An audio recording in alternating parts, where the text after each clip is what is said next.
Hello दोस्तों, नमस्ते। Academy में आपका स्वागत है। आज मैं आप सबों के समक्ष एक वैश्विक न्यूनतम कॉरपोरेट कर से संबंधित कुछ तथ्य को लाया हूँ। तो सबसे पहले बात करें कि कॉरपोरेट कर किसे कहते हैं। तो अगर कॉरपोरेट कर की बात की जाए तो कॉरपोरेट कर का अन्य नाम होता है निगम कर। इसका अन्य नाम क्या होता है? निगम कर। निगम कर जो लगाया जाता है शुद्ध आय पे, ये लगता है शुद्ध आय पे या लाभ पे। तो आप कॉर्पोरेट कर को ऐसे समझिए, किसी जो व्यापार करते हैं उस पे ये कर लगाया जाता है, उसका शुद्ध आय कितना है या उसका लाभ क्या कितना है, ठीक है, उस पे लगाया जाता है कॉर्पोरेट कर। फिर बात आती है कि यह प्रत्यक्ष या अप्रत्यक्ष, डायरेक्ट इनडायरेक्ट टैक्स में से किस रूप में से रखा जाए। प्रत्यक्ष कर रखा जाए इसे कहा जाए या अप्रत्यक्ष कर कहा जाए। तो कॉर्पोरेट अगर निगम कर की बात की जाए तो ये होता है प्रत्यक्ष कर। ये क्या होता है? प्रत्यक्ष कर। ये होता है प्रत्यक्ष कर, ठीक है, जो कि कोई कंपनी या किसी व्यक्ति के किसी कंपनी के लाभ पे लगाया जाता है, शुद्ध आय पे, या उस कंपनी का शुद्ध आय कितना है या कितने कंपनी ने प्रॉफिट कमाई उस पे लगता है, ये प्रत्यक्ष कर है। फिर ये वैश्विक न्यूनतम कर क्या है, कॉर्पोरेट कर क्या है? देखिए, वैश्विक न्यूनतम कॉर्पोरेट कर, अगर पहले तो ये समझते हैं इसे किस संस्था के द्वारा प्रारंभ किया गया। तो जिस संस्था ने भी हाईलाइट किया है इसे, उसका नाम है G7, ठीक है।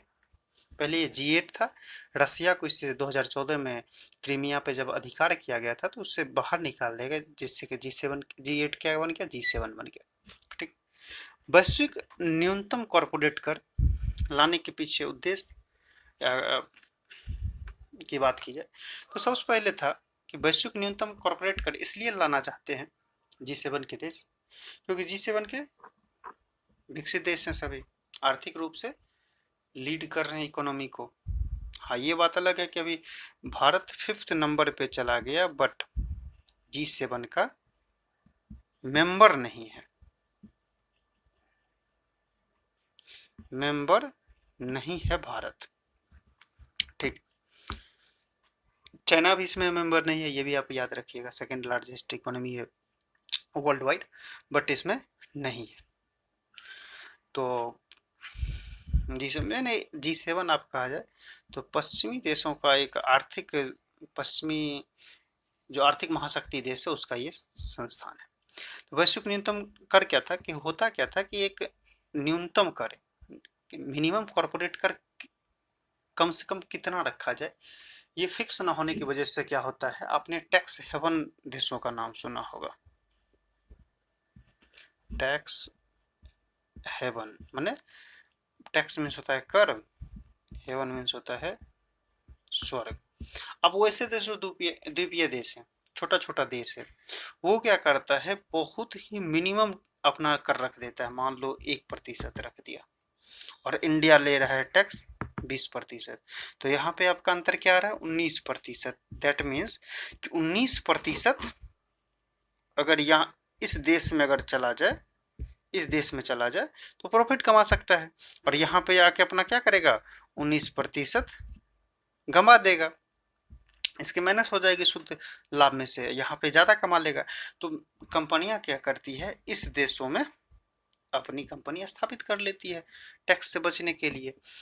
अगर इस देशों के साथ, या मान लो 1%, तो बहुत कम देशों के साथ है, मान लो 15% भारत का है, किसी ने 10% यूएई ने रख लिया, और दोनों के बीच क्या व्यापारिक साझेदारी है। मान लो यूएई है, यूएई कौन है? यूएई, और कौन है? इंडिया। इसने रखा है कॉर्पोरेट टैक्स 10%, इसने रखा है 15%।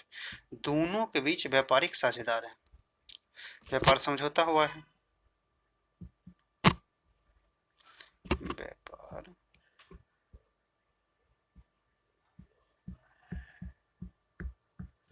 दोनों के मध्य व्यापार समझौता हुआ है। और ये टैक्स अभी डबल टैक्सेशन से बचने के लिए भी इंडिया ने कितने देशों के साथ किया है कि अगर कोई कंपनी यूएई और इंडिया दोनों में है तो उसे एक जगह ही टैक्स देना पड़ेगा, बाद में दोनों देश आपस में टैक्स को बांट लेंगे। तो तो इस तरह की जो बातें चल रही है, मान लो यहाँ पे कोई कंपनी एप्पल रख दिया और यहाँ पे नहीं आया, ठीक है, 10% ही टैक्स दिया, 5% मैक्सिमम कमा भी रहा है और ऐसे यहाँ पे निर्बाध रूप से प्रोडक्ट भी अपनी बेच रही है, इससे फायदा होता है।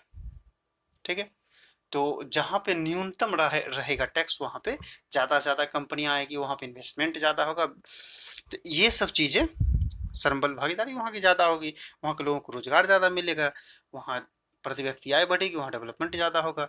और इन देशों को उतना फायदा नहीं मिल पाएगा जहाँ पे न्यूनतम कॉरपोरेट कर नहीं है। तो ऐसे देशों के लिए ही न्यूनतम कॉरपोरेट कर, वैश्विक न्यूनतम कॉरपोरेट कर पर एक आपसी सहमति बनी है और ये रखने का प्रयास अभी 15% रखने की बात कही गई है। Thanks for watching.